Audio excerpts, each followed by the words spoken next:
graph that I have, it includes another layer or another level, if you will, to understand the mind. So it includes the environment. The free energy principle talks about or invites in a coupling between an organism and an environment. And I'm going to, of course, talk about this in more detail because the talk is about the free energy principle, not about these other two theories. But so that we do a little bit of tidying up the house and lay of the land, it is important to see where the free energy principle differs from these other two theories. So there's this quite recent book for anyone that is not acquainted with the free energy principle. It's quite accessible and I would recommend it. And the view is precisely that there are more layers that the free energy principle allows, because it takes the organism to be coupled with the environment, and because of another reason that I'm going to mention, which is that it applies a scale-free tool, which is Markov blankets, which allows us to define or to ask which level of scientific interest we want to study or module or predict. And then it allows us to apply that Markov blanket either in the brain in relation to the body or the body in relation to the environment. Okay, so having set that literature and situated the free energy principle in the philosophy of mind, contemporary literature, now I wanted to take you into the two roads. They are slightly different because they start from two very different premises. And you can choose a little bit like, as we say, pick your poison kind of thing. You can choose which one you think that makes most sense to understand the mind and cognition. But there are these two different ways that I wanted to take you on. So it really comes down to this graph, and I'm really happy that the authors in this book included this graph. I find it extremely useful to understand what Carl had in mind when he talked about these two roads, the high road and the low road. So I'm going to be taking you over this graph from one way and from the other way. So I'm going to start with the low road to active inference. And the low road, which I'm just going to go back to show you, the low road starts from the bottom left corner, and that's where we're going to be starting. And it starts right here, and it would go, the argument to take this road would go something like this. If brains do not have access to the world, they must infer it. Brains do not have access to the world.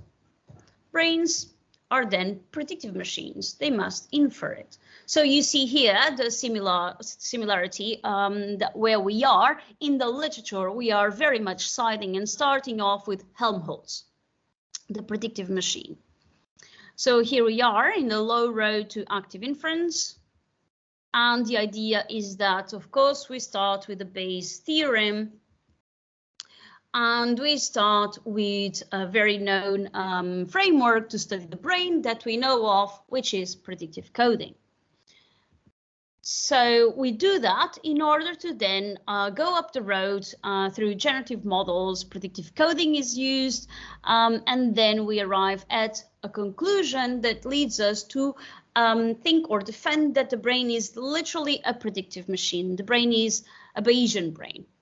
So that would be the low road to active inference, and this is very much developed in papers such as Does Predictive Coding Have a Future? That would be taking the low road to active inference, or, for example, the neural coding framework for learning generative models. That would be another example of the low road to active inference. Recent advances in application of predictive coding and active inference models within clinical neuroscience. So this would be one way of doing it, and note that this kind of literature that takes this road is usually the one that is conducted in neuroscience, especially by using and employing Bayesian predictive toolkits and models in order to understand the brain network activity. And then we arrive at the high road to active inference, which, if I may say, is a tiny bit more philosophical and might be more interesting for philosophers to think about and discuss. So the high road to active inference is an argument that it's slightly different. And for philosophers, this can also be very interesting, how you have a roadmap that allows you to arrive at exactly the same place, but coming from different arguments. So I found that quite interesting for philosophers to think about. So the high road to active inference argument, the way that I laid it out, would go something like this. If organisms do not want to dissipate, they must engage in active inference. Organisms do not want to dissipate. Therefore, organisms engage, or can be described as if they were engaging in active inference. So this is the simplest form of putting the high road to active inference, the way that I see it. So this means that not only this argument is quite different, it starts with a completely different premise from the low road to active inference, but interestingly, it tells us something. It tells us that starting off with the free energy principle, as opposed to starting off with predictive coding or Bayes inference, it means that this road is taking a first principles approach. So what it is doing is it is looking at the world, observing the natural world, and identifying a pattern. And this is what I find interesting philosophically from the point of view of the high road. It starts by identifying a pattern in the natural world. And what is that pattern? Well, when we observe agents or organisms behaving in the environment, there's one pattern that is common to all of them. However we find them, whatever they might be doing, they will be engaging, it's very likely that they will be engaging in activities that will be conducive to them maintaining their existence. So they will be engaging in activities that are seeking states that are preferable to their own survival and adaptation. So what you get here is you start off with the observation of the natural world and you create a principle. With the low road, on the other hand, you start off with computational models, applying those computational models to the brain, and then making an ontological claim about the brain on the basis of the model. So the structures of thinking are quite different, and I just wanted to highlight here how different they are. Okay, so it's a first principle approach to understanding cognition and the engagement and adaptation of organisms to their specific environments. The free energy principle states that organisms must maintain their existence. So this is the observation, is that they must maintain their existence. And here is where things start becoming quite interesting, engaging, and inspiring, I would say. So the idea is that to survive, any living organism has to maintain itself in a suitable set of preferred states, while avoiding other dispreferred states of the environment. And this is right here what makes the free energy principle a first principles approach, because it starts off with an observation that becomes a principle, right? Because of the observation of a pattern in the environment. So then we need to define, okay, for each particular individual, each particular organism, we need to define, okay, it's very nice and well to say that they must maintain themselves in a suitable set of preferred states and avoiding dispreferred states, right? But then how do we define those for each particular individual? What are going to be the preferred states for a particular organism, and what are going to be the dispreferred states for that particular individual as well? All right, so then we need to do a little bit of a theory building precisely for that. So preferred states, interestingly, are going to be defined by niche-specific evolutionary adaptations. So that means that there is one side of it that's going to genetically and evolutionary processes thrown in the mix are going to define what is going to be preferred for a specific individual. For example, a preferred state for fish that is defined by niche specific evolutionary adaptations is that it would prefer to be in water. That would be preferred state.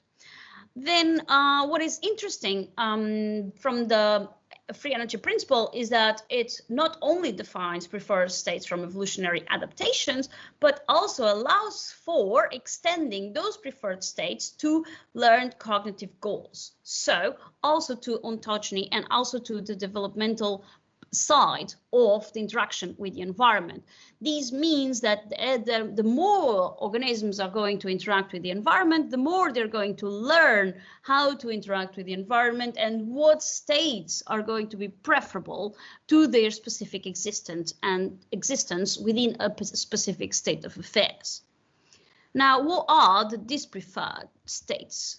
Well, the dispreferred states, and here is where everything starts becoming super interesting. The dispreferred states are the states that are surprising to that particular individual, right? And the most extreme form of surprising to that particular individual is the one or that state that translates into a phase transition that is death for the organism. So again, however, we find the organisms in the environment behaving and engaging with the environment, we know at least these two things, that they will be seeking preferred states and they will be avoiding these preferred states. The avoidance of these preferred states is the avoidance of states that come with high surprise or high uncertainty to the organism. So they must avoid these surprising states, which means that the way that they behave in the environment is going to be striking that balance between preferred and non-preferred states. And that is going to be where the minimization of free energy becomes quite useful from a computational perspective, because the minimization of the free energy allows precisely to computationally solve that problem as we study a specific level of life that is interesting for us to understand. In these high roads to active inference,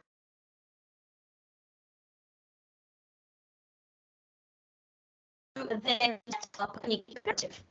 And note how we are doing this only by simply observing the natural world, right? So the unique imperative is that minimizing the surprise is that living beings are minimizing the surprise of their sensory observations. However we find them, they are minimizing the surprise of their sensory observations. And here it's important to note that surprise is taken in the technical sense. What is surprise is for a fish being outside of the water. That is a very surprising state for a system that is a fish. Because that will eventually mean that the fish will eventually dissipate, right? So then behavior in living beings is going to be precisely this, striking this balance between preferred sensory observations and the current sensory observations, and then of course acting upon the world to make this compatible or match. Okay, so then let's talk about what is this minimizing of surprise, right? This minimizing of surprise is not something that can be done passively, right? As we observe the environment. So let's say that a certain living system finds itself in a very surprising situation. So one situation that puts their existence at risk, right? They cannot minimize the surprise of that particular state simply by passively observing the environment. but they must adaptively control their action perception loops in order to seek those preferred states. And this is precisely where the active bit from active inference comes from.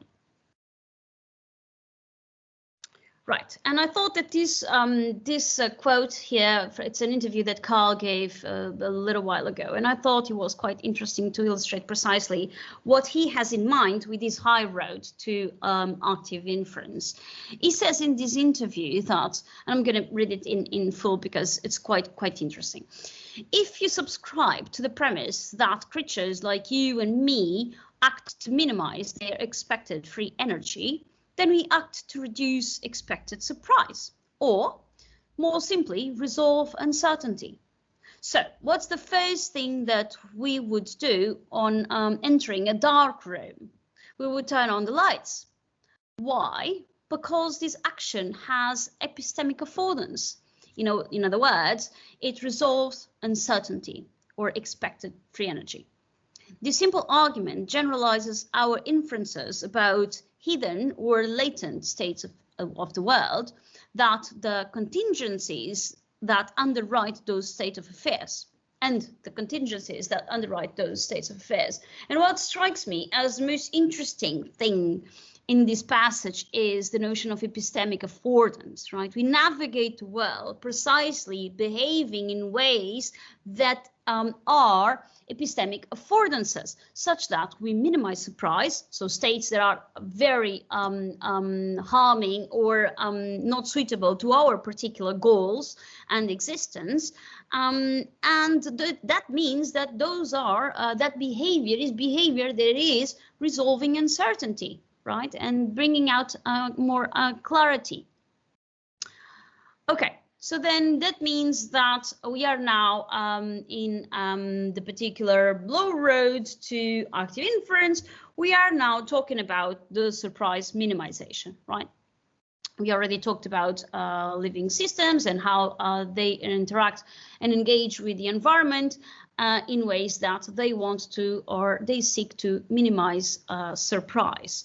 Now we're going to move into what I already introduced as a very important tool in the free energy principle, which is the notion of Markov linkage, which I take that everybody is very much familiarized with. Active inference offers, or so it claims, that it offers a solution to precisely understand how the organisms are behaving in the world as minimizing of surprise, or as surprise minimizers, right? So this way the Markov blanket will come very, very handy. Because the question then is, okay, I'll buy into it. I will buy this idea that living beings are behaving in the environment such that they are minimizing surprise, such that they maintain their existence. But then how do we delineate the dependencies between the adaptive system itself and an environment that is continuously changing? So in other words, the question is, how do we delineate the statistical dependencies within this coupling that is this organism and the very niche that it is engaging with? So how do we delineate that coupling such that we can understand the reciprocal influences between one another as free energy minimization? So the idea starts off with the view that these organisms that are adaptive systems that are adapting to a continuously changing environment. These organisms are, on the one hand, they are autonomous, right? And what that means is that they self-organize in ways that they can be differentiated from their environment in a certain way. So even though they are interacting with the environment, it is possible to statistically differentiate what is organism and what is environment, okay? That's what being autonomous but also being in a precarious situation means. And here, this is quite developed in the autopoiesis theory by Varela and Maturana, if you want to have a check on that, if you have not done so. So without this autonomy, without which it would simply dissipate. So if there was not at least some form of boundary in or within the organism that is defined by the rules of self-organization, then the system would simply dissolve and simply do not exist, right? It would be continuous, entirely continuous with environmental dynamics. In the absence of this separation, there would be absolutely no surprise to minimize, because there would be no system that is trying to engage with the environment in a certain way, and that certain way is precisely remain alive. So there would be no need for surprise, for minimizing surprise. So because that's not the case is that we do have a precariously autonomous system that is interacting with the environment precisely to maintain itself alive, to, if you will, to defy the second law of thermodynamics, that open systems should tend towards chaos or increase of entropy, leaving the system self-organized precisely by engaging with the environment to defy that law. So then Markov blankets are going to be a very important tool to precisely understand the boundary around those systems and how the boundary is set up in relation to the reciprocal influences between internal states and external states. So the Markov blankets set the conditions for the present event or the present state or the present state of affairs, and they also allow us to predict a future state given the present conditions, given what we know about the present conditions. So the Markov blankets are this formal way to express a separation and the coupling, both a separation and the coupling between the system and the environment that the system is situated at, which is what makes it so interesting, is that this is a boundary that is should be seen as an epistemic boundary as opposed to an ontological boundary. But if you want to say anything about ontology, you can. You can say that, well, this is a boundary that is set up and flexible towards the relation or by the relations between the reciprocal influences between internal and external states. Okay. So then the free energy principle minimization, as well as this tool as a Markov blankets, like I said, it is scale free, which means that it can be applied to any level of self-organization. And it is quite relevant because it for a system to be autonomous, precariously autonomous, it is a system that self-organizes. So to every level of self-organization, it is possible to apply this kind of tool. And I'm not going to go in detail in any of that, but I do want to at least gesture to the applications where it has been developed. So, for example, my colleagues and I, we have applied Markov blankets to different scales of the brain, such that we applied it to understand the dynamics and reciprocal influences of synaptic dynamics, such as this graph that you can see on the left side, synaptic dynamics, as well as cortical microcircuitry. We also applied it there to understand if it would make sense to explain it in these particular ways. And we also applied it to networks of regions within the brain. It was very, very simple. The question was, if we apply this sort of understanding of Markov blankets to different levels of the brain, given the data that we have, will we find the brain following such rules, and is it possible to explain it through this mathematical formulation? And what we found was that it was possible to explain it in different levels of the brain. It then was developed in this other paper, Parcels and Particles.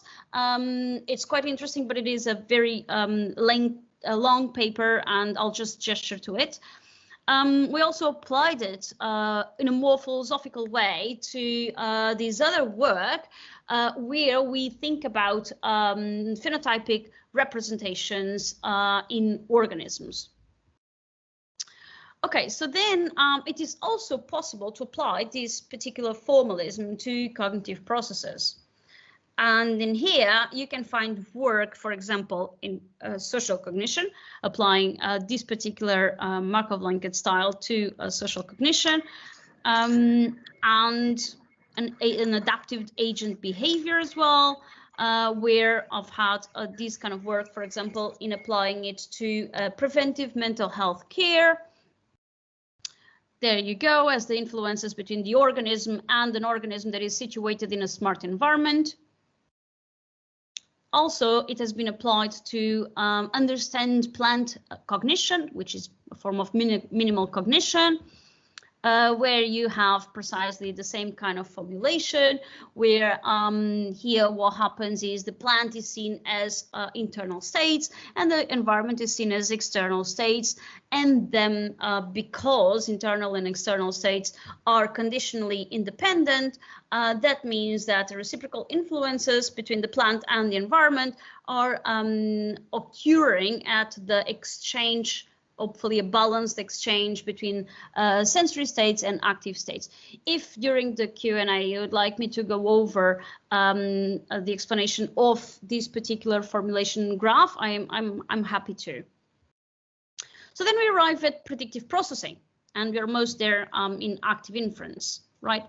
So then what we have here is a formulation of active inference, a formulation of what I've just mentioned with all of these studies, in a way that you can now think about the free energy principle and organisms self-organizing in the environment, that in the formulation of a principle that they do not want to perish, they want to maintain their own existence, and for that reason you apply a Markov blanket, and now you can start understanding the behavior from a mathematical perspective as predictive processing. So as we are now arriving in our high road to active inference. So then what you think, the way that you look at it is that you have this graph, which is very well known to anybody that is working in active inference or the free energy principle. But for those who are not very acquainted with it, I'll just very, very briefly go over it. So what you have is, as a scientist, you define your level of scientific interest or your object of scientific interest. And once you define that, you'll define that particular object as the internal states. And then because you are after understanding what are the reciprocal influences between that particular object of scientific or state of scientific interest and the environment, because remember that state or object is what it is in relation, and because it is situated in an environment, it is not encapsulated from the environment, right? So if you want to do any ontology, that would be the direction for the ontology, for philosophy of mind people in the room. Then you define that phenomenon of scientific interest as internal states, and then of course external states are going to be the local niche that immediately, from a statistical point of view, influences whatever the state, the internal state is going to be at, right? But because they are conditionally independent, that means that internal states and external states do not directly influence one another, mathematically stipulated. They will indirectly influence one another by virtue of the Markov blanket. And what is inside the Markov blanket is sensory states and active states and internal states. So it is actually the activity between these three states, sensory, active, and internal states, that is going to influence, that is going to make those reciprocal influences between external and internal states, which put it in another way, internal states are going to depend on sensory states and active states. So this is the sort of the active inference graph that everybody in the literature is very much acquainted with. I could unfold a little bit more, but I don't think it's necessary because now I just want to now add the predictive processing layer and explain the same graph in terms of arriving now to predictive processing. So in very simple terms, this simply means that sensory states are going to correspond to prediction error and active states are going to correspond to prediction. So the internal states of a system are going to issue a prediction in the form of active states. And then those active states are going to be updated, or the prediction is going to be updated by the sensory states or by the prediction error. So that would be the mapping of the active inference and a reading of predictive processing in an active inference kind of like scheme. Okay. And then we arrive at self-evidencing. And here, what we arrive at is precisely the argument that we have already mentioned, which is if organisms do not want to dissipate, they must engage in active inference. Organisms do not want to dissipate. Organisms engage or can be described as if they would be engaging in active inference, depending on whether you take a realist or an instrumentalist approach to active inference and the free energy principle. Right.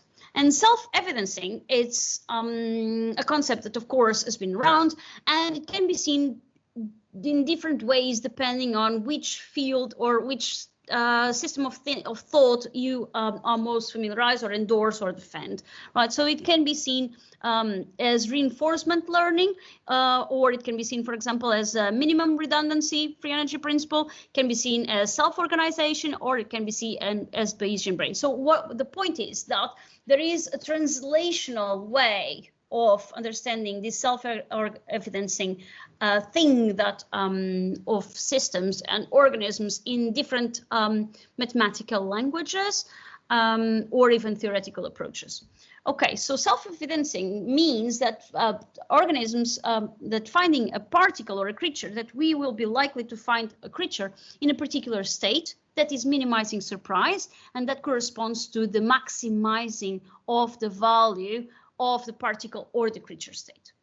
And these states have high probability and are by definition attracting states. And this would then connect to complexity or dynamical systems theory. And this is consistent then with the Bayesian brain hypothesis and predictive coding by Helmholtz, which then allows us to arrive closer to the Bayesian brain. Right, you see the trajectory that we are doing here, but it also allows us to engage with right here with autopoiesis and niche construction that I have mentioned have been developed by Maturana and Varela and many other people now today, mostly known as in activism. So what you get from taking the high road to active inference is that precisely that it allows you to it's philosophically more interesting, but it also allows you to then engage either towards the Bayesian brain or more towards more autopoiesis, more complexity oriented theory or partnership with the free energy principle. Okay, so recap. What we did was we looked at, we did a little bit of like literature review, understanding the state of affairs about predictive processing theories of cognition. And it happens many times that they become very conflated and they seem that they're pretty much the same or saying the same. Well, while there is nuance, most of them would agree with the idea that, which is the conclusion to the argument that I laid out for you, cognition or knowledge is inference. And then we looked at the two roads to active inference. The low road. From the low road, you start off with a premise that brains are predictive machines. In the high road, you start off with the premise that organisms engage or can be described as active inference. Conclusion. Okay, so as to conclusion, you can choose to take either way, right? Depending on which one you think it's most reasonable or most useful for a particular scientific problem or for the answer a particular philosophical puzzle, right? So once you take the low road to active inference, you take cognition as neural activity, right? So it's most likely that you are closer to the view of applying predictive coding to neural dynamics to understand causal relations. So it's most likely that you are in that particular field. And it is very much compatible with computationalism in philosophy of mind, and it is also very much compatible with scientific realism. So the literal sense in which the brain is literally a predictive machine. It's not the view that there is a model, and the model allows us, by using the model, to say some things about how, or to understand some causalities in the brain. Here, taking the low road, it is most likely in the literature that people are aligned with scientific realism. If you take the high road, then you have different possibilities. So the high road takes a broader account of cognition. So cognition is taken as cognitive adaptation to the environment. So the philosophical question is, how do living systems adapt to the environments? How do living systems seemingly defy the second law of thermodynamics, for example? And this particular road would allow you to be more compatible or closer to either, so here you can develop either two theories from the philosophical point of view.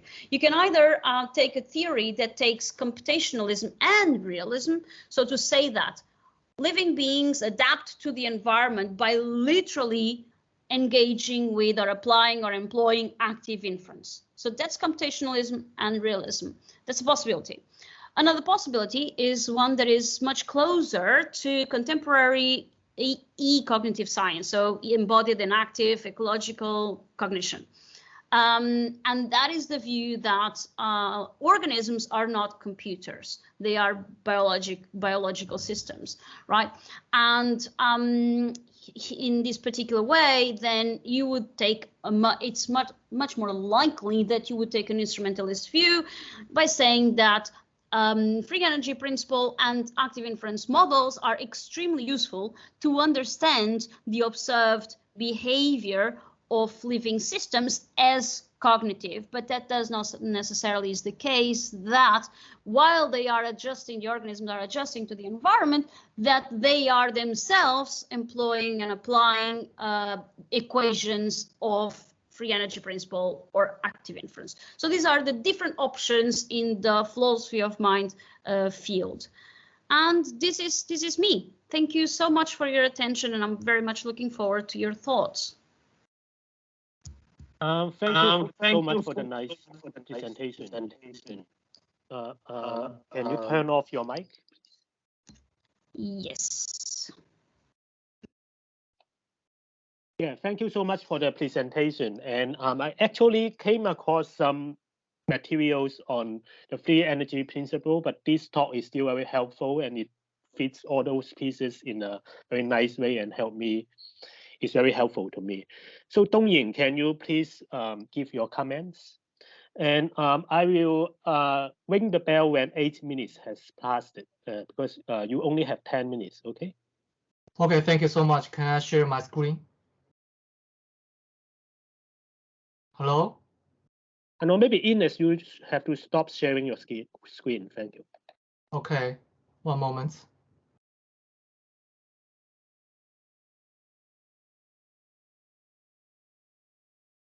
Okay, can you see my PowerPoints right now? Yes. Fantastic. Okay, so let me begin.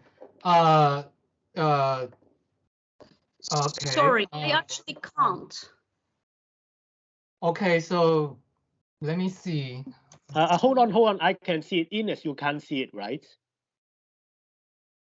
I cannot see it. I think on the right hand side, the upper corner, you can see a few modes of viewing Skype, and I think you have to choose the right mode of viewing Skype in order to see the shared PowerPoint. Can you see it? It's on your top right hand corner. There are a few choices, and you have to choose the right choice. Yeah. Which one is it? Because I've got view or change scene. Actually, I'm not sure because I'm not using the English version. Okay, I have it now. I'm so sorry. Go on, please.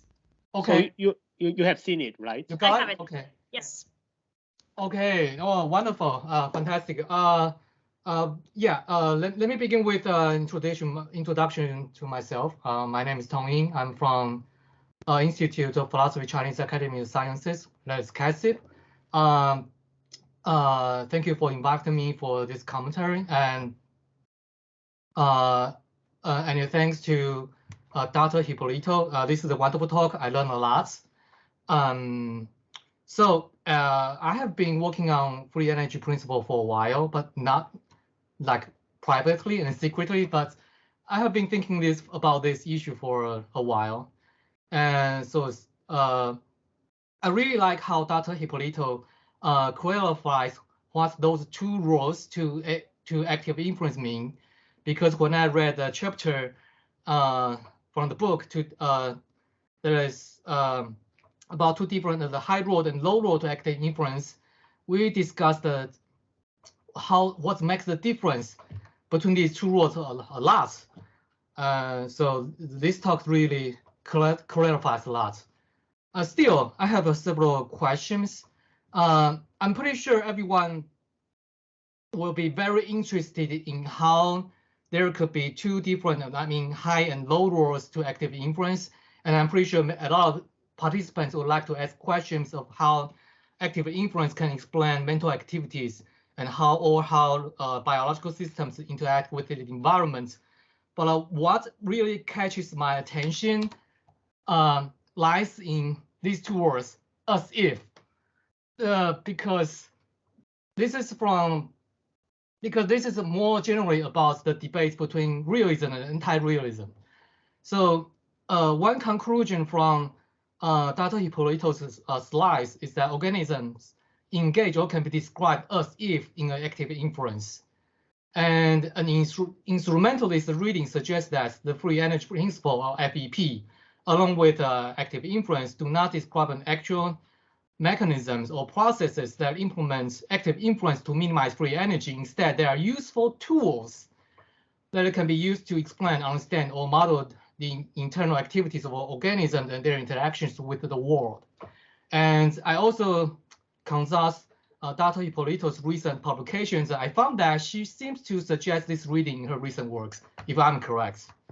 Okay, now, this really reminds me of one philosophical topic in my research. This is the von Neumann and Morgenstern VNN representational theorem. In short, the theorem says that if an agent is preference to satisfy certain structural axioms, she can be mathematically described as if, again, maximizing expected utility. Well, in addition, Leonard Savage's theorem proves that the agent's decision can be represented as if using a unique probability function. These theorems provide a mathematical framework that can explain and predict an agent's decision of future actions. And because it really strikes me a resemblance, I suspect that FEP and active influence are similar in the same way. They are complex mathematical and formal models that describe living organisms or agents as if in active influence. So I found this resemblance to be very interesting. Okay, and what's more, these theorems do not make any claims about how the mind works. It is possible, very possible, that agents do not use utility or probability functions at all in their decision-making processes. Rather, these are just models or tools that we can use to model an agent's belief and preferences based on their publicly observable behaviors. So as a result, some philosophers argue that these representational theorems, do not explain how agents actually reason. It's not about how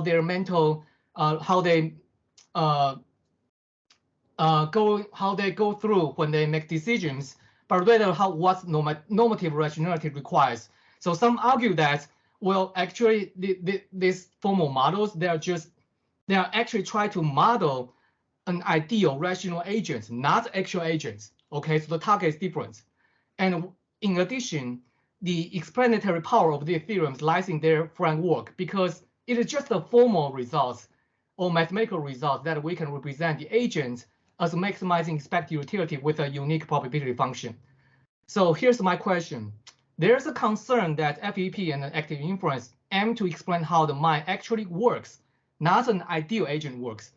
So rather than mathematically proving what organisms should normatively do. So if we interpret FEP and active inference as mathematical instruments, how can we generalize from what organisms should theoretically do, like representational theorems, to what their empirical are, like what agents actually going through in their brain, or I don't know, within their biological systems?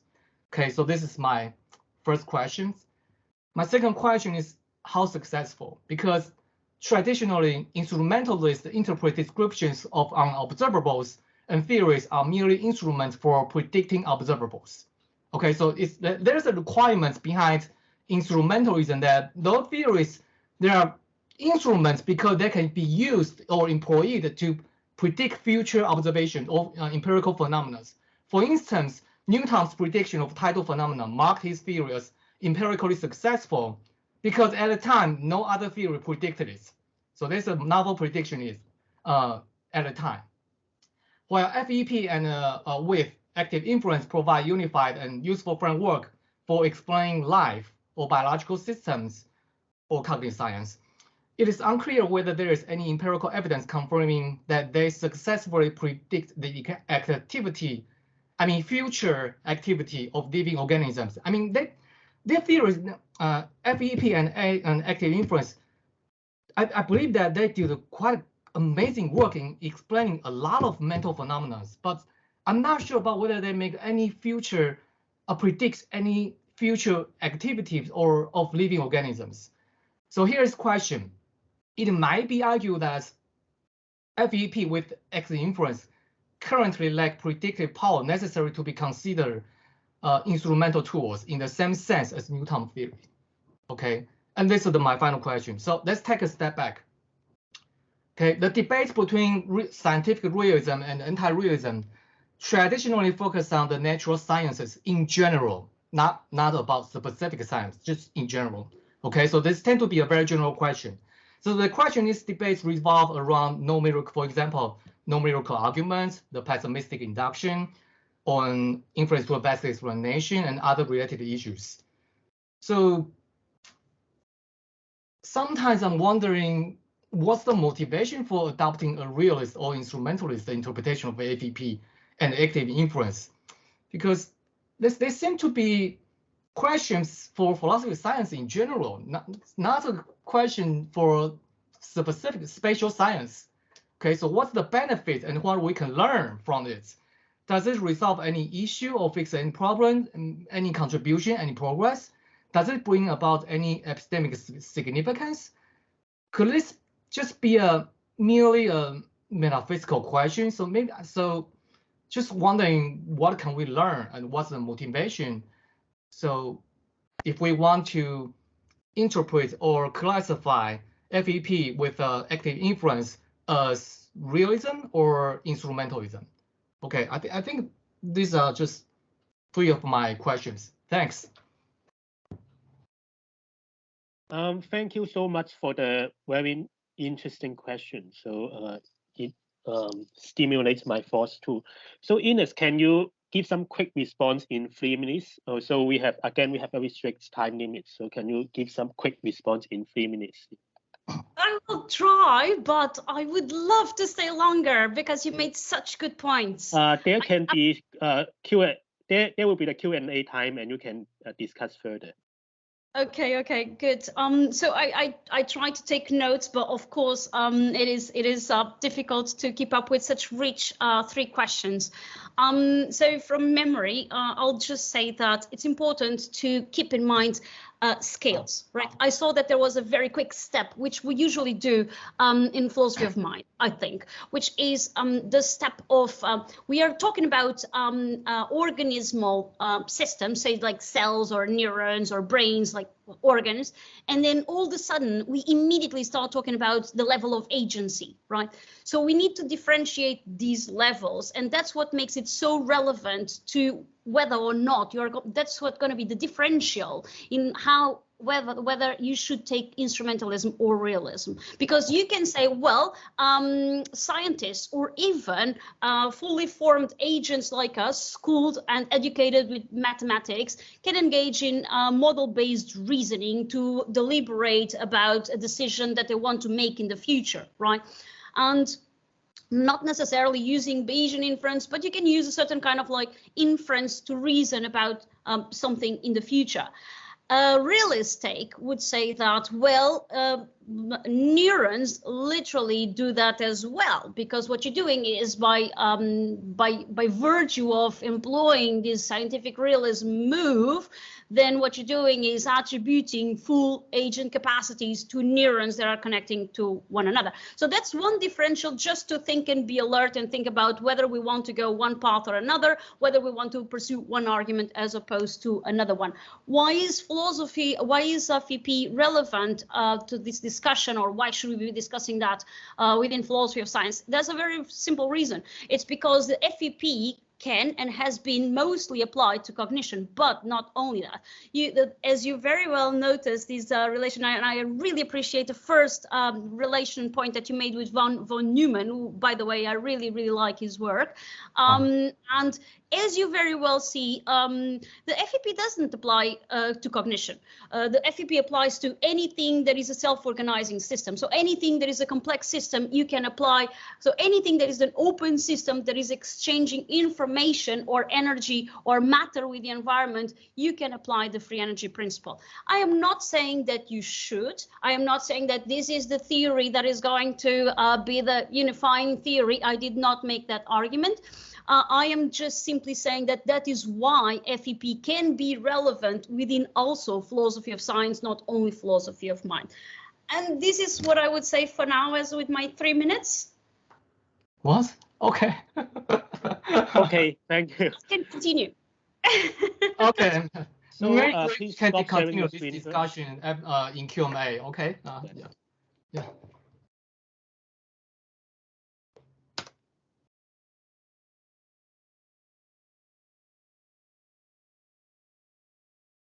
Dongying, you should stop sharing your screen. Okay. Confirm. And we have Li Qianzhou from Shanghai Jiao Tong University. Yeah, could you see my, sorry. No. I want to share my screen, also has the same problem. I have seen your screen, but there's nothing on your screen. Yeah, maybe the same. I'm just seeing your desktop here. Oh. Maybe I just let me do this. Could you see the slides? Just a desktop, no slide. Yeah. Just an empty desktop with some flowers and a tree. Yes, it is beautiful.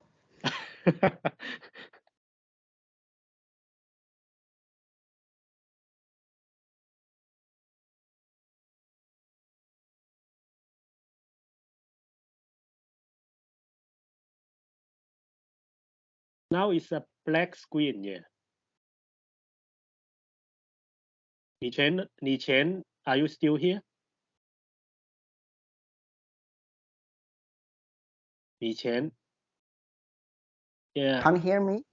I can see you and hear you now, but there's just a black screen, yeah. They're really weird. Yeah, apart your desktop again. Okay. Let me see how to do that.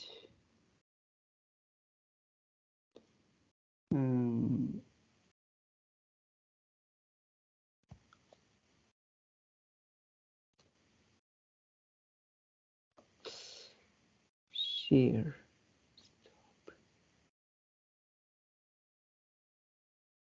Maybe could I send the slides to you and help me share the screen? Yes, please do that. Yeah, I send you through the email, right? Oh. But it depends on the size of the attachment. It might take a while. Oh, yeah. Oh, sorry. Really sorry. I just don't know. I cannot see. Actually, I cannot see where my slides when I try to share. Can you try to share it in the chat box? Share your PowerPoint in the chat box. That's yeah, sure.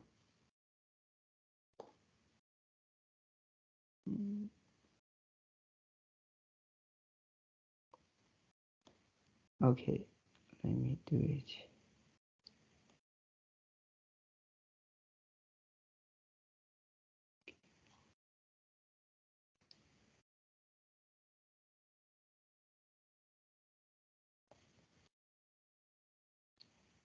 Oh, really sorry.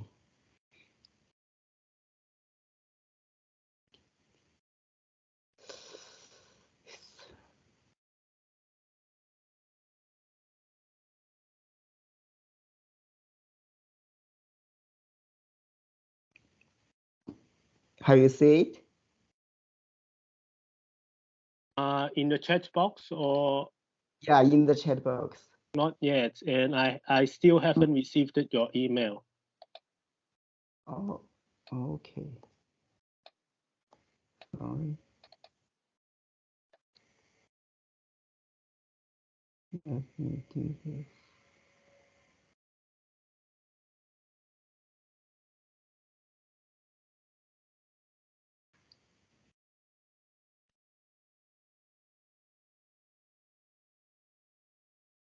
So do you have graphs on your PowerPoints? I use the Keynote. Do you have graphs on in your PowerPoint? No. If you don't have graphs, so maybe you can just copy the text into the chat box and do your presentation first. So Right. it might save some okay, time. Maybe yeah, sure. And now I think I could just I could just use the chat box. You know, I just begin my comments. Yeah. Okay. Sorry for the technical problem. And thank you very much for this very clear and insightful lecture on active inference. Actually, I read this active inference book with doing maybe twice. I can't remember that. And my comments will focus on this unification part. You know, the free energy principle excites us. It's provides with a promising picture, one simple rule to rule them all. All the phenomena of life, cognition, mind, and even of matter. I just cite a sentence from the active. All facets of behavior and cognition in living organisms follow a unique imperative, minimizing the surprise of their sensory observations. So it seems that suppose we call strong continuity between life and the mind. I found the two papers work on this part. So what is continuity synthesis? Strong continuity between life and mind. The synthesis of strong continuity it was first proposed by Peter Godfrey Smith in 1995. It says that life and mind have a common abstract pattern or set of organizational properties. The functional properties characteristic of mind are enriched version of functional properties. that are fundamental to life in general. Mind is literally lifelike. So I think the FEP may supposes continuity senses, strong continuity senses. Here I just formulate this simple argument. So we have premise one: if there is a common pattern between life and mind, and the pattern is fundamental to both life and mind, then life is strongly continuous with mind. Premise two: FEP is a common pattern between life and mind. Premise three: FEP is fundamental property characteristic of both life and mind. Therefore, life is strongly continuous with mind. So here I will focus on what's in common. What is SEP? So I think there are two ways we can challenge this strong continuity by FEP. The first way we challenge this strong continuity by SEP is that life and mind do not have any common pattern despite of some superficial similarities. The second way is that the common pattern is fundamental to life but not to mind, or the common pattern is fundamental to mind but not to life. My comment will focus on the first way. So what's in common?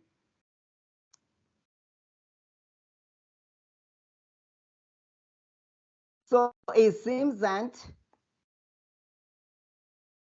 it is possible to use the same set of formula to characterize activities of life and of brain. The set of formula has same meaning no matter where it is applied to. Therefore, the set of formulas stands for common patterns.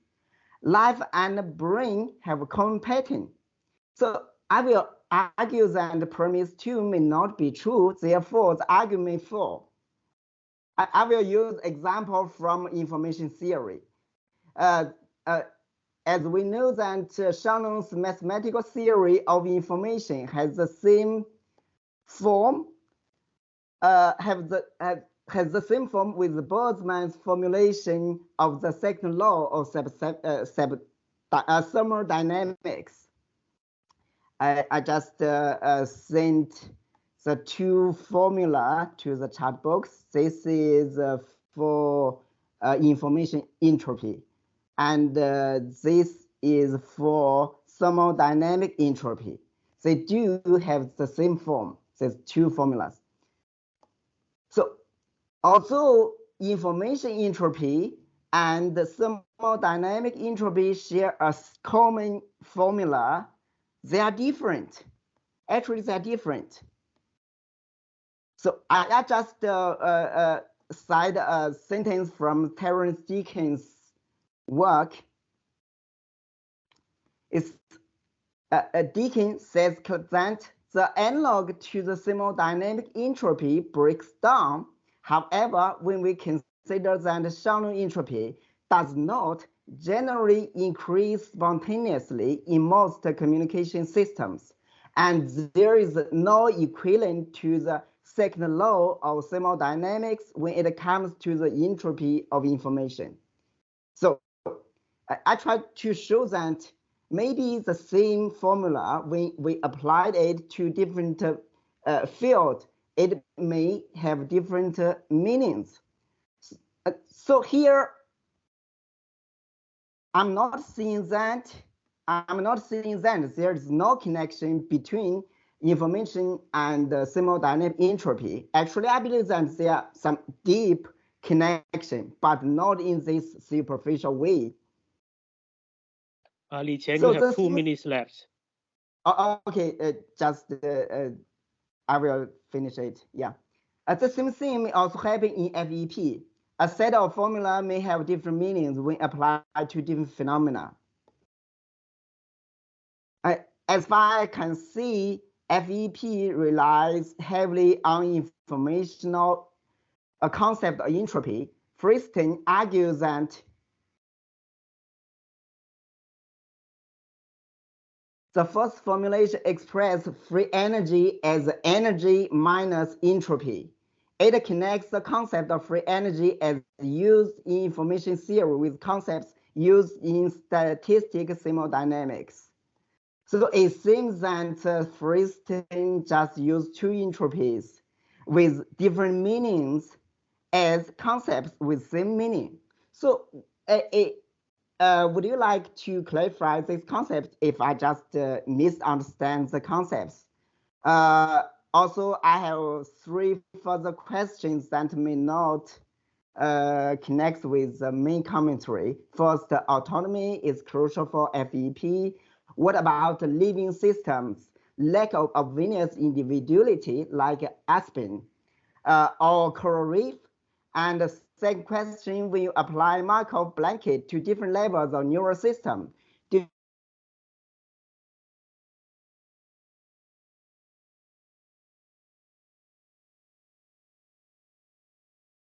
if they have their own autonomy, we are the boundaries between different levels. The third question is that it seems that FEP takes Maxoya as example. Action perception arc is a basic. So what about plants, which lack of obvious perception and action? How could we apply the free energy principle to plants, to other unicellular living systems? Okay, thank you. Thank you, Li Qian, for the interesting question. And I think, Inês, you have 3 minutes. I think you should focus on Li Qian's main question. And for the 3 minor question, I think we should discuss that in the Q&A time. Okay, thank you so much. Brilliant thoughts. I'm really happy to with both of them, and I really want to address both of them. I'm going to first focus on the first one, which I really appreciate the way that you bring out the different formulations between thermodynamics, entropy, and information entropy. This is an issue that I have an issue with myself.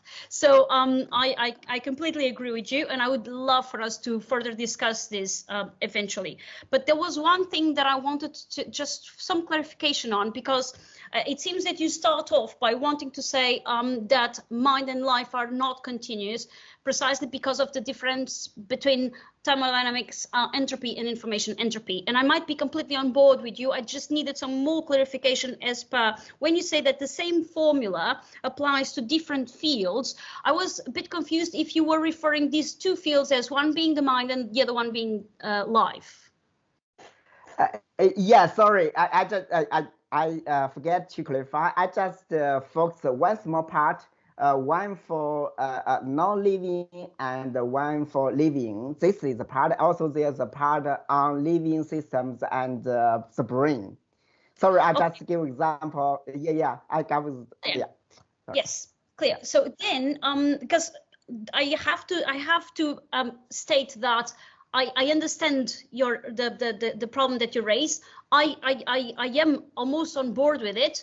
It's just the link that you make with mind and life that I am probably going to dispute, because it seems that on the one side you could have mind and life as being continuous, and then on the other side you might say, well, but there is all of these other things that are part of the natural world that could have their own Markov blankets, could be seen as self-organizing systems, but they differ because they're not alive. And exactly. There I would be completely on board with you, right? So to dispute that mind is continuous with life, I would not be on board with that, but I would totally be on board that there is a difference that should be made between systems that are alive and systems that are not alive, and the difference they both share features of being open systems, right? They both share that feature, but there is one differential, which is one is living and the other one is not living. And then you can say, well, the FEP is unifying because we can apply the FEP to any system that is an open system. we could say that, but there is a differential to be made between alive and non-alive systems. So there is a difference between modeling a pendulum and modeling human behavior, for example. Mm-hmm. So that would be my initial thoughts. The other comment that you have, I think it's very important to address because it comes up many times. So I wanted to say that in active inference, when we refer to, or when active inference researchers refer to active states and sensory states, they are not necessarily referring to them as sensory information or the senses, right? It's the states of a certain system. So let's say that I want to apply active inference to understand the reciprocal influences between coral reef and the environment that the coral reef is at. That is possible even if the coral reef doesn't have sensory organs like we do, because it's about the statistical states that the coral reef is at, given the environment that it is situated at. So that's how you can do that, because sensory does not necessarily map on to the sensory organs that a human would have. So a plant can be mapped or can be understood under active inference precisely because it's the sensory states is just the states of the external system or the external states that the system is coupled with, which is why when you raise the point of autonomy, autonomy should be understood as a self-organizing system. It doesn't matter if it has a brain, it doesn't matter if it has sensory organs, it's just autonomous system is an organism that self-organizes. That's the idea. Okay, thank you. I think we should start the discussion, open discussion. Are there any people who wants to raise your hand?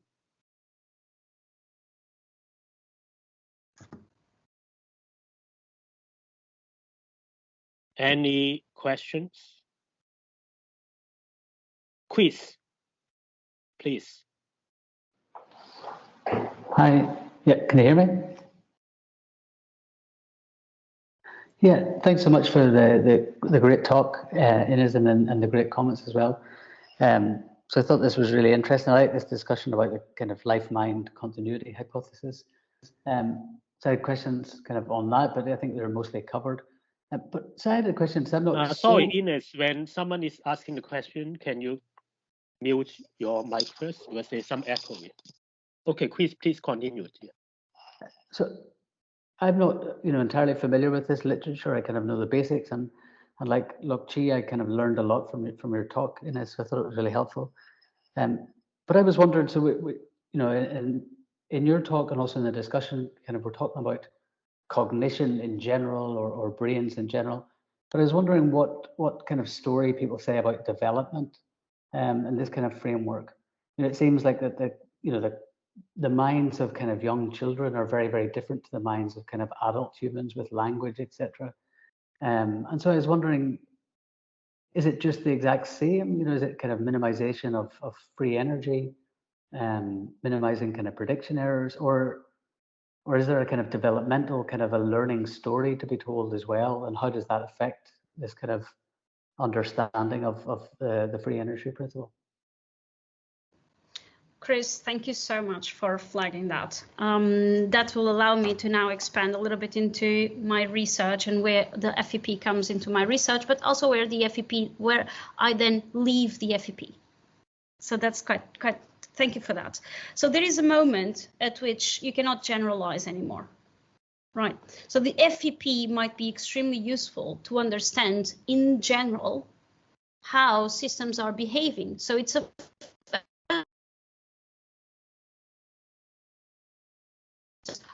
interact with the environment.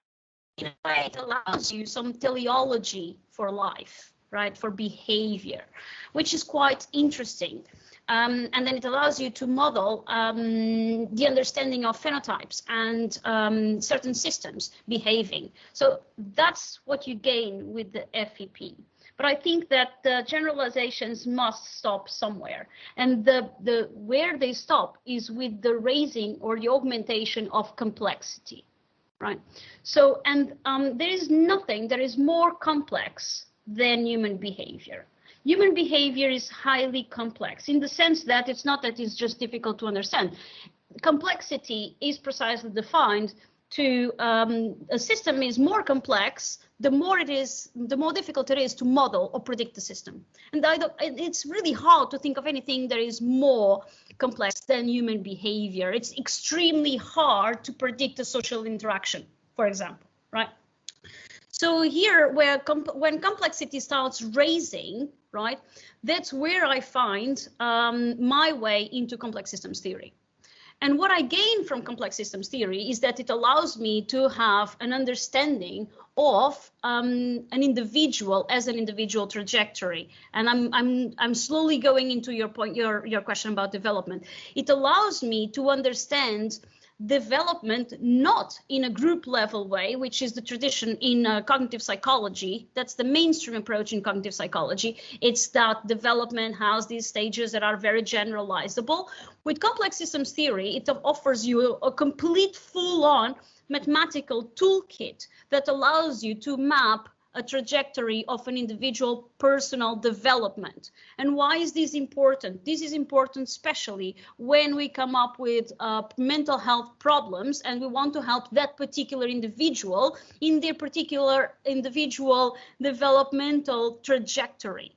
So then with this particular mathematical toolkit and something called network analysis, we can develop intervention plans for that particular development trajectory alone.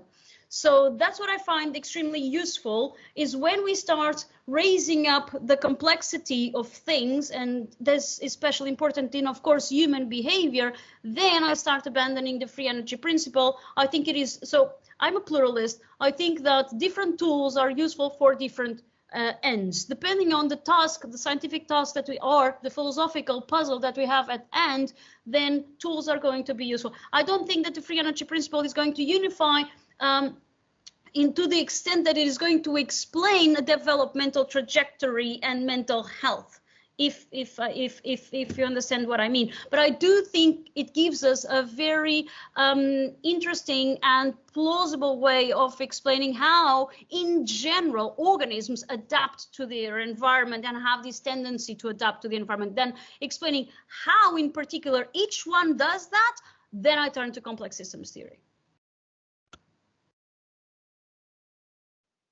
Thank you. Any next question?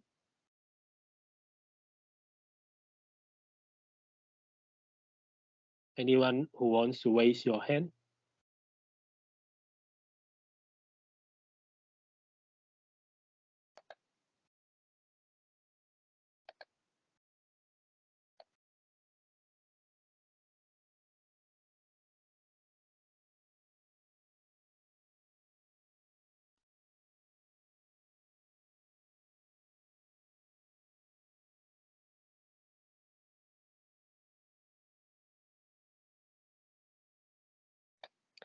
I actually have some questions. So one of my questions is related to Tong Ying's commentary.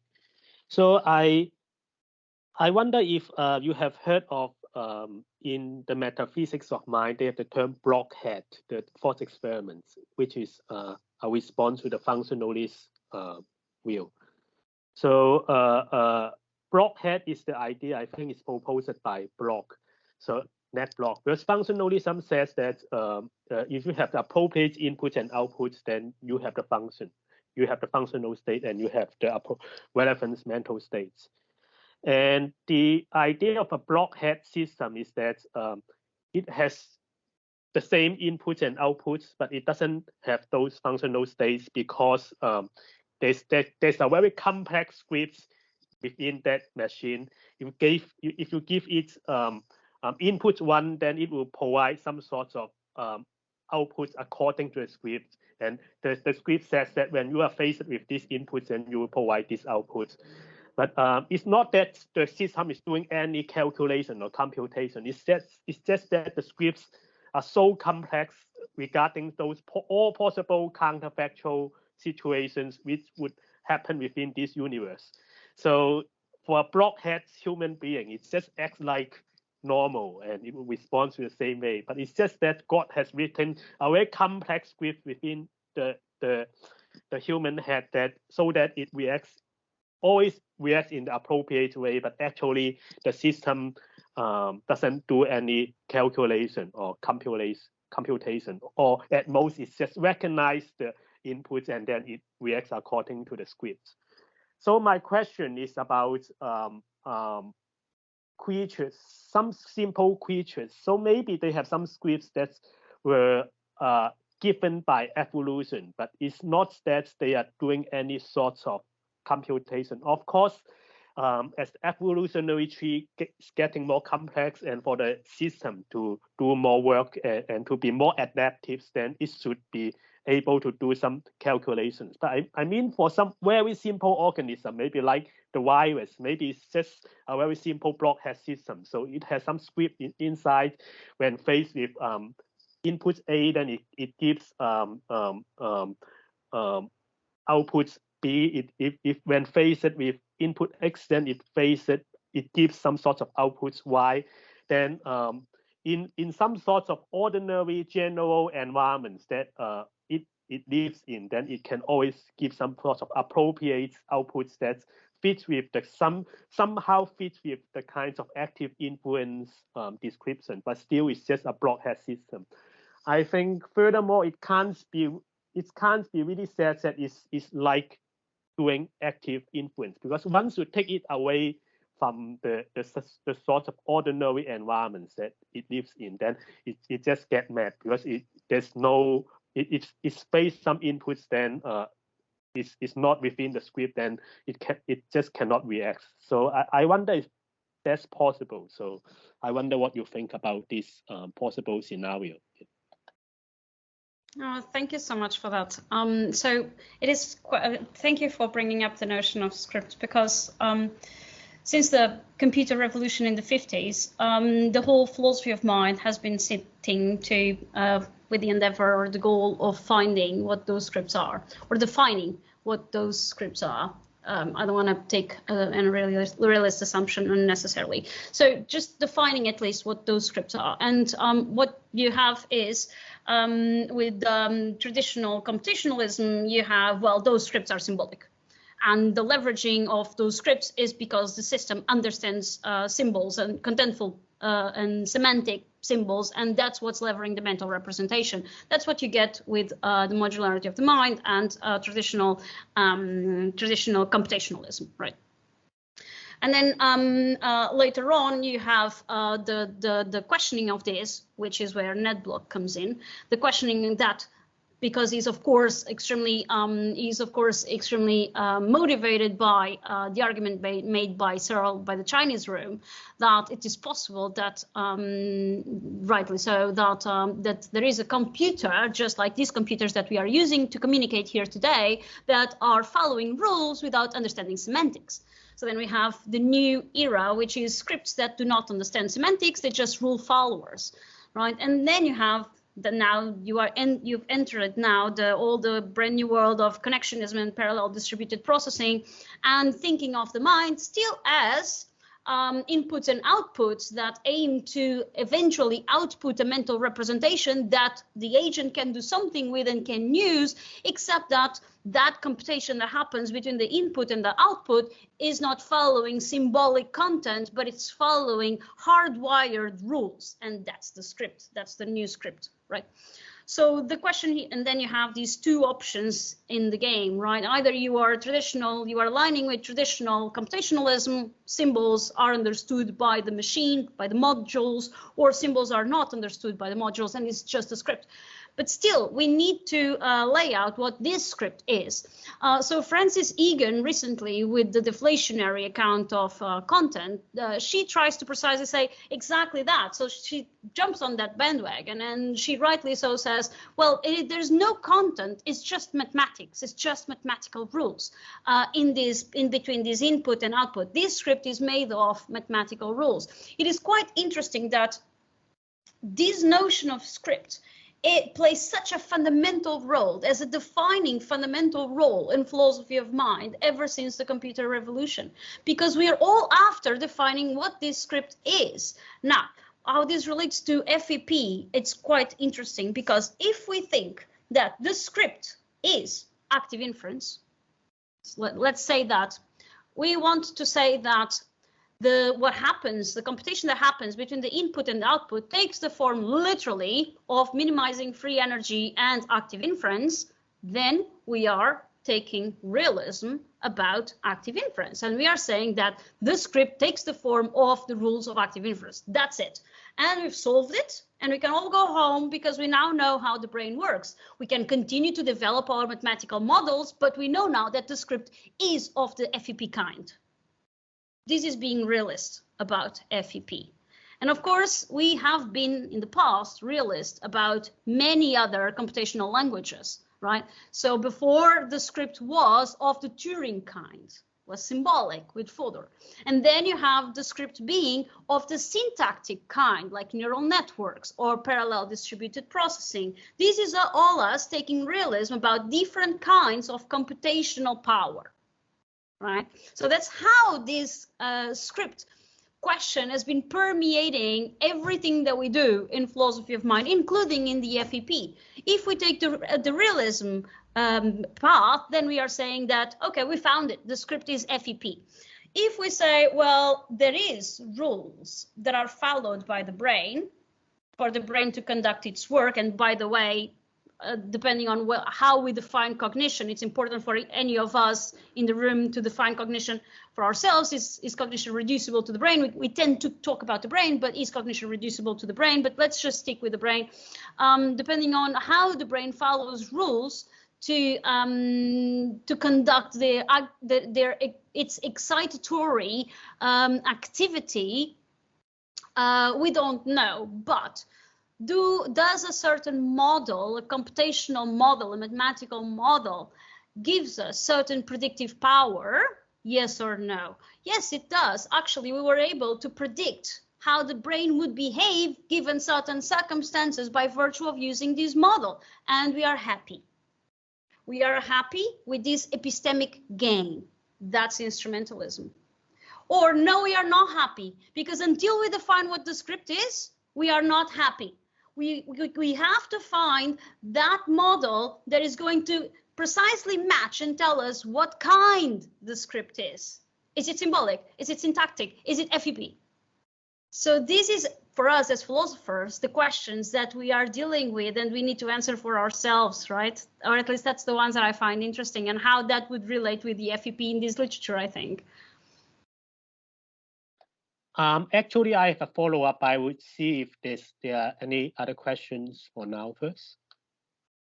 If not yet, then I would ask my follow-up. I think it's a very helpful answer, but I think my answer focus more on for a simple organism like virus. Just maybe it's not this the biologists say it might not be an organism, or it might it's a half organism or something like that. But it still should be a self-organizing system. So it matches with that kinds of definition of used in the FEP discussion. So I just wonder if it's possible that that thing doesn't do any calculation or computation or not even influence. It's just wired by its genes that maybe faced with 10 possible stimulus that it will provide. Every time it provides the correct response, but it doesn't do any calculation. It's wired in its genes. And I think one feature of this kind of system is that its response, its kinds of response, pattern of response does not generalize. So once you give it the 11th stimulus, then it can't respond because it's not wired in its genes. But maybe for a brain like us, then we can do some sort of computation, and therefore we can face with many different situations or some sorts of situations not written in the genes. We can still do some sort of computation and give some sorts of very general patterns of response. But maybe for a virus, it just can't do so. Once you give it the 11th stimulus, then it can't respond. But still, it can still, maybe it can act in a way that is somehow you can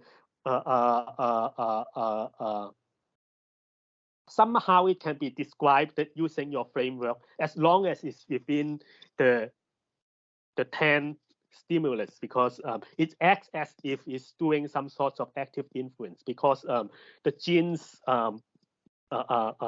maybe it's not some sort of RNA things that encoded, so it's adapted to its environments, but it's not really calculating or doing any influence. So I wonder what you think. Thank you so much. I actually, I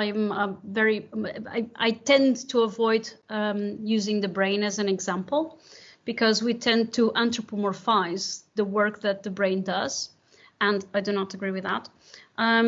We tend to overstate the way that the brain works, I think, or its influence. I think that the difference between simpler forms of life, like bacteria or virus, all the way up to a human being, the difference is in complexity. So we have very minimal complex systems and highly complex systems, right? And I think that you can apply the principle that none of them wants to die, right? So the principle is that however you find virus behaving, they're fighting for their life. So that's the principle, right? And then what you can do is you can use mathematical tools to predict a future state of the system. If the system is presently in a certain state, given what you know about this present state of the system, you can calculate what the future state is going to look like, what the world is going to look like for that particular system, right? This has nothing to do about the phenomenology of the system, what the system feels like, none of that. This is the bird's eye view of a scientist that is just predicting a future state of affairs, in the same way that a weather scientist is predicting a future state of affairs. So it has nothing to do with whether it is bacteria or a human being. The only thing that really changes is that it is way easier to predict a future state for virus than it is to a human being, because the levels of complexity augment to a human being, right? But that is it, right? So that's why, of course, you can apply the same reasoning across life, regardless of complexity. But then your computational power to predict a future state is going to diminish as complexity augments, right? Because the system itself has way more degrees of freedom. So it's going to be way more difficult for us as scientists to predict the future state of the system, right? So that's the idea. So I don't think that the free energy principle does not apply to minimal forms of cognition. I think it does actually really well. There is no need for a brain unless you start with the low road. That's why I finished with that PowerPoint with, like, if you go this way, then this is the literature. If you go this way, this is the literature. If you start with the low road, then you're starting by the brain, because you're centering cognition in the brain. So then the bacteria becomes a little bit like, how do I now put this low road understanding to fit bacteria? They don't have brains, then you're stuck. You can only fit the bacteria story if you come through the high road. And that's where more mind-life continuity is going to be happening. If you go to the low road, the object of study is the brain, and the scope is the brain. So then you lose all of other organisms that, although alive, might not be cognitive because they're brainless. I hope that this... I will let Dongying ask his question first. Yeah, thanks for letting me to ask a follow-up question. Yeah, right. I'd like to continue my questions in my comments, because I still found your answer very interesting. I'm really sympathetic with the instrumental reading. We scientists, we use the mathematical toolkits to model biological systems, future states, Yes or no? It really depends on future research. Maybe it will successfully predict biological systems' future actions or behaviors or phenomena. It still depends. Okay, it's like I have a sense of voidness.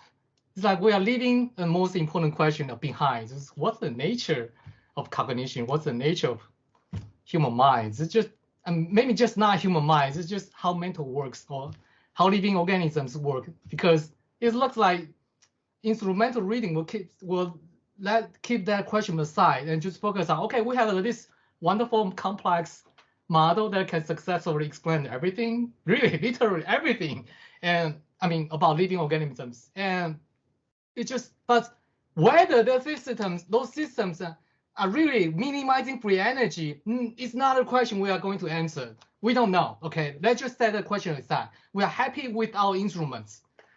Okay, I mean, yeah, it looks like, I mean, the reason why I brought about von Neumann's representation theorem is that we are going to encounter a question is how and when can we generalize the question about, I mean, FEP and active influence to what living organisms actually do and actually are. I mean, it's just, okay, so and furthermore, I'm worried, another worry is that the instrumental reading might be in danger of, I mean, misidentify the target, because it looks like what you're trying to do is to model a living organism that minimize free energy, but not actual living organisms. Okay, it's like a representation theorem in decision theory. It aims to model an ideal rational agent rather than actual agents. Okay, so I'm looking forward to how you respond to these questions. Thanks. Yeah, thank you so much for that. It's interesting. The points that you make are quite relevant and interesting. Why is it relevant to instrumentalism to model organisms? Note that I've said earlier, I've mentioned this, that the FEP as a tool can be applied to anything that self-organizes.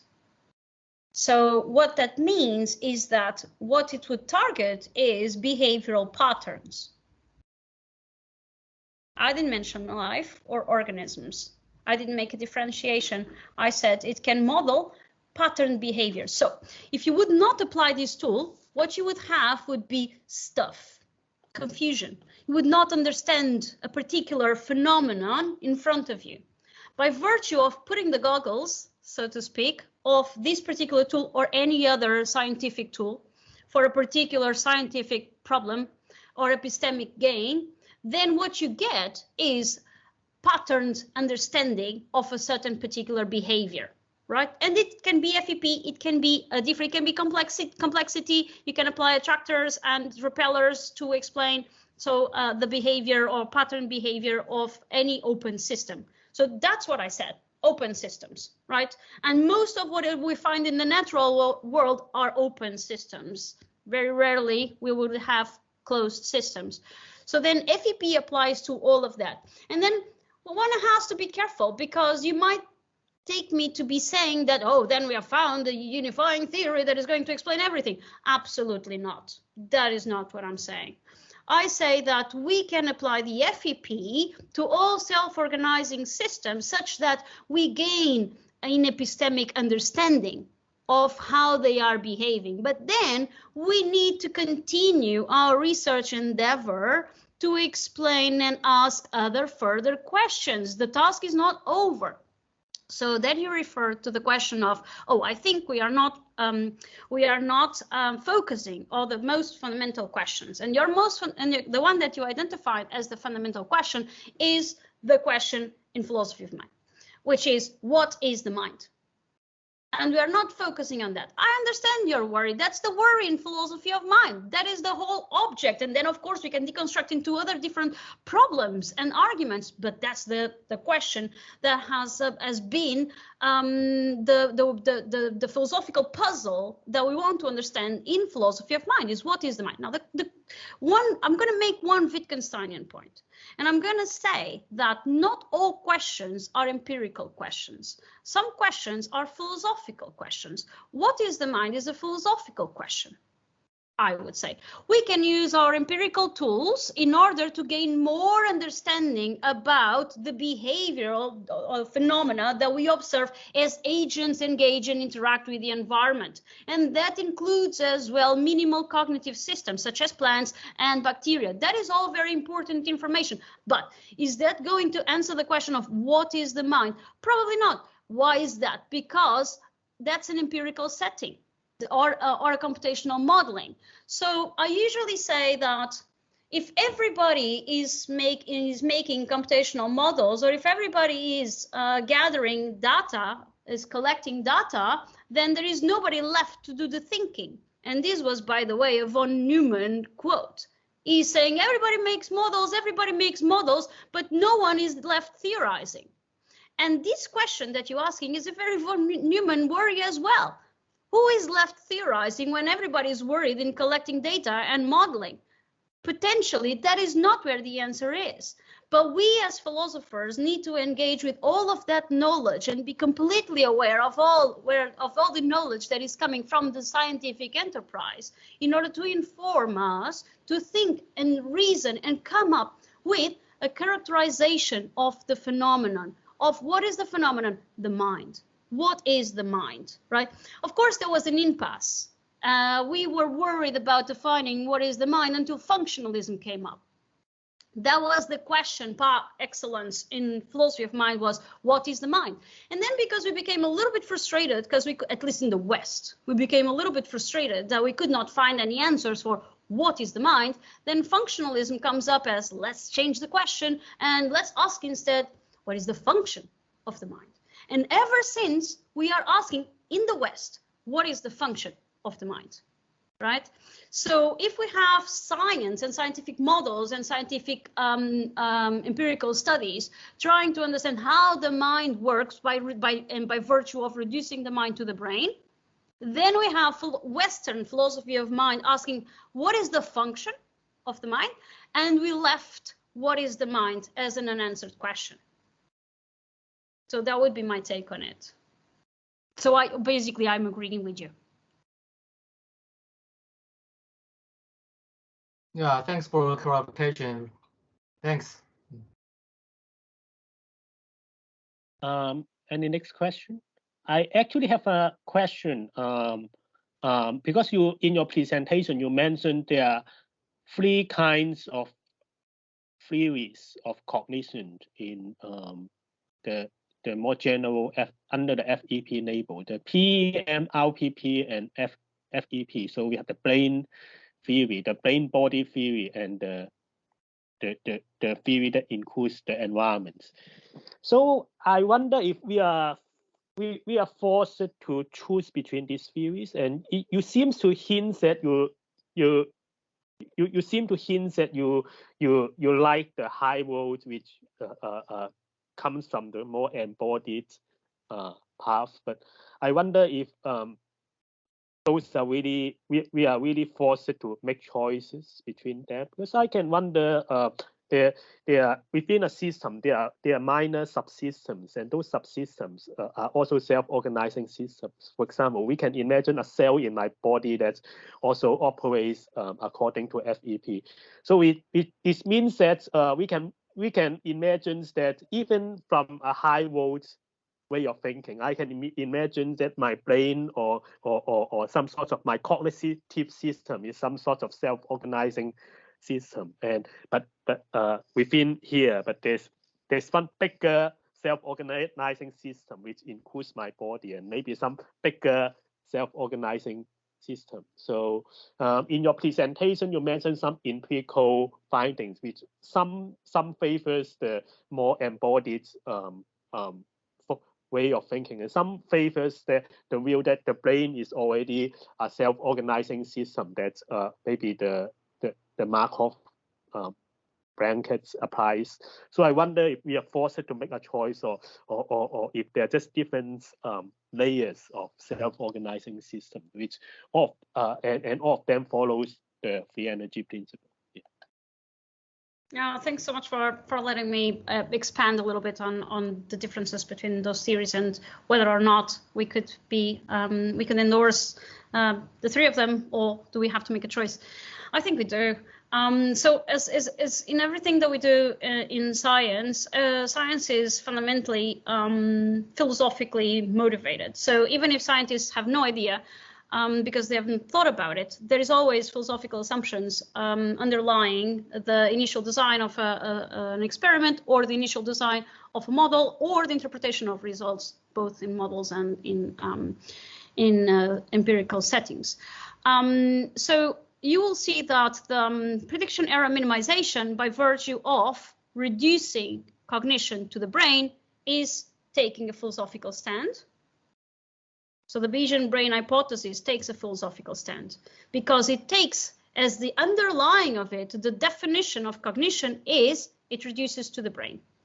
So then anyone that is working in the Bayesian brain, so to put it like that, anyone that is working in the Bayesian brain by applying predictive coding to brain data analysis, so to understand the neural dynamics of neural activity, is taking a stand. When they describe the use of predictive coding in explaining these neural dynamics, if they attribute the case that they believe that the brain believes exactly with a cell making a prediction to another cell, and then receiving a prediction error, updating a model, and all of that happening in neural dynamics, then they're being realist about predictive coding. Even if they don't know that, they are being realist about. So there is, when you see predictive coding in this particular way, you realize how much or how many philosophical assumptions are underlying that particular scientific practice that was chosen to be done in that way, right? So then you turn to philosophy, and then you have philosophy, instead of critically analyzing that scientific practice stance, adopting it and borrowing it to further develop a theory of mind. But note how it started as a reduction of cognition to the brain. And then it's picked out to philosophy to develop a theory of mind. There's something that doesn't really work here, because look at all the levels of abstraction that we are jumping around and completely confused, right? So then we have Jacob Huey saying, the mind is the brain network. So literally, it's an application of predictive coding as a mathematical tool to understand brain data analysis, so to start making sense of the data that is coming from brain scans. So we pick up that package and we apply that in philosophy of mind to say that, well, but predictive coding is exactly what cognition is, and it's in the brain, and you can now throw away the body, the world, and other people. They play absolutely no role. Cognition and the mind is the brain. Cells making predictions and receiving prediction errors, that's mind. And that is Jacob Huey prediction error minimization. So then you take a step further, and then Andy Clark comes in with something innovative and says, well, actually, Jacob, it's not really like that reductionist, because the body actually plays a role. The body is this medium between the brain and the world, right? But note that the body in this particular radical predictive processing that Andy Clark advocates for, the body is just more computation. There is nothing phenomenological about it. In the phenomenological tradition of Merleau-Ponty, of a body being the I can go to the world, nothing like that. So when Andy Clark talks about embodiment, that is not the embodiment he's talking about. The body is just more computer. It's an extension of the computer. So Andy Clark becomes a little bit radical only in respect to Jacob Huey's cognition reduces to predictive processes in the brain. That's the only radical bit about predictive processing, because the body is just more computation, right? Now, when you step to active inference and free energy principle, if you take the low road, then it's very much siding with both prediction error minimization and radical predictive processing, because all there is mind reduced to computation, either in the brain or in the brain plus the body with motor control system theory, and that's done. And we can all go home. Or you take the high road, and then it's a much more biological motivated kind of theory, because it tries to say that whatever the organism is, a cell, a brain, it doesn't matter. Whatever the state the organism is at is a consequence of the relational influences between the organism and the environment. And here you can, if you want, you can understand this a little bit more in terms of phenomenology, the relational aspects between the subject and the object. So one state only is what it is because there is this state, and this state only is what it is because there is this state, and this is basics in phenomenology. So then it allows you to interpret or to bring in or expand this understanding of the behavior of how systems interact with the environment, and expand that philosophically in a way that is richer, I would argue, as opposed to comparing all the diversity and richness of cognitive behavior that all organisms interact with or engage with, but especially human beings, because they have more sophisticated ways or higher degrees of freedom to interact with the world, that are so rich that I think it's extremely reductive to think about it as reducing to an analogy with a computer with inputs and outputs. So particularly, I find much more appealing to take a biology-inspired approach and understand their limits, such as the free energy principle and active inference, as opposed to taking a literal sense of predictive coding as a computational tool to make sense of the data that you collect from a scanner, and just say that that's mind. That I find extremely reductive. Okay, I can see that you are not accepting the low road. You are going the high road all along, and I can see that we have to make a choice. But even if we are going from the high road, is it possible that the brain is already a self-organizing system, and the body is a bigger self-organizing system, and the cell is a smaller one? Or maybe it seems that that's an empirical question, and that's possible. It's still possible that the brain is a self-organizing system. Absolutely. Anything that is an open system, and by an open system is something that is exchanging energy or matter or information with an environment. So that's an open system. Anything that is an open system is a self-organizing system. So it is in this condition that it is autonomous, because it self-organizes. So the boundary is defined by the self-organizing processes that are taking place, meaning that what is a self-organizing system is a system that doesn't need an external intervention that commands how they are going to behave. They know within the interactions that occur within the system, they self-organize in a certain way. So that's a self-organizing system. And yes, so the quicker way to answer that is that any system that self-organizes can be explained with the Markov blanket in these structures, precisely because it is a system that is sufficiently autonomous, but it's precarious in the sense that it needs to interact with the environment to maintain its existence. Okay, thank you. Christian, do you have any question? You have been turning on your video camera or no? I have been listening. I'm content with listening. Thank you. Okay, we are running out of time, so I wonder if Inês, if you still want to answer Li Qian's question, or we should just finish, because he has 3 small questions in the chat box, right? Oh, let me open the chat. Let me see. I think we already covered the coral reef, because the coral reef is a self-organizing system. Doesn't matter if it has a brain or not. And we already covered that sensory states do not necessarily mean that we need sensory systems like sensory organs. And then 2 entropies, we also already covered that. I would definitely like to follow up on this with you, maybe like by email or something, because I think that you are onto something that is really, really cool, even though I do think that there is continuity between life and mind. But I think you are onto something to make a differentiation between self-organizing systems that have life and self-organizing systems that do not have life. I think that's really, really cool. And I think that we covered the other ones, unless you want to flag something out for me that I might be that I might have not addressed?